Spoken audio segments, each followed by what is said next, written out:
За өнөөдөр дэлхийн эрүүл мэндийн өдөр буюу 4 сарын 7-ны өдөр байгаа. За дэлхийн эрүүл мэндийн байгууллага гэдэг дэлхийн дахны нийт 194 улс орн нэгдсэн ийм дэлхийн эрүүл мэндийн байгууллага байдаг. Тэрний гишүүн орноор манай Монгол улс байдаг. Тэгээ анх энэ өдрийг бол үүсгэн байгуулагдсан өдөр буюу 1948 оноос дэлхийн дахнаа 4 сарын 7-ны өдөр тэмдэглэж эхэлсэн байдаг. Сүүлийн 30 жил бол одоо Монгол улсын хэмжээнд энэхүү өдөр дээр ямар нэгэн уриалга дэвшүүлсэн уриалга дээр нэгдэж оролцдог байгаа. За аймгийн хэмжээнд бол сүүлийн 10 гаруй жил бол энэхүү өдрөлийг бас идэвхтэй зохион байгуулж оролцож байна. Энэ жилийн өдрөлийн тухай дээр бол эрүүл мэндийн төлөө шинжлэх ухааныг дэмжицгээе гэдэг одоо уриалгад оруулж болж байгаа.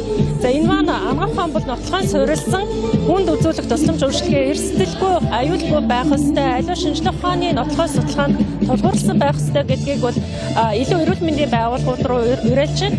За иргэд рүү бол эрүүл мэндийн боловсралтай, мэдлэгтэй, хандлагатай, хувь хүн бас өөрийн гэсэн эрүүл мэндийг хамгаалах, мэдлэг боловсрал дадалтай байх энэ маш чухал доор бол энэхүү одоо өдрийг тэмдэглэн өнгөрүүлж байна. Хувь хүний эрүүл мэндийг эмнэлгээс сайх биш, эмч эмнэлгийн мэрэгчлэнээс сайх биш, хувь хүн өөрөөсөө өөрийнхөө хүрээлэн буй орчноос одоо хайх нь хамгийн зөв зүйтэй гэдгийг бол тэрхийн одоо эрүүл мэндийн байгууллагын тэргүүн Тедрос гэдэг хүн бас эрхэм хэлсэн байдаг. Тэгээ энэ уриалгыг хэлмээр байна. Эмнэлэг зөвхөн таны 10%-ийг л хариуцдаг эмч эмнэлгийн мэрэгчлэн, бусад 90% нь бол хувь хүн өөрөө хүрээлэн буй орчин, нийгмийн эдийн засгийн хүчин зүйлээс бас шалтгаалдаг учраас одоо хувь хүн маань өөртөө эрүүл амьдралын дад хэмжлийг бий болгоорой гэж уриалгах байна.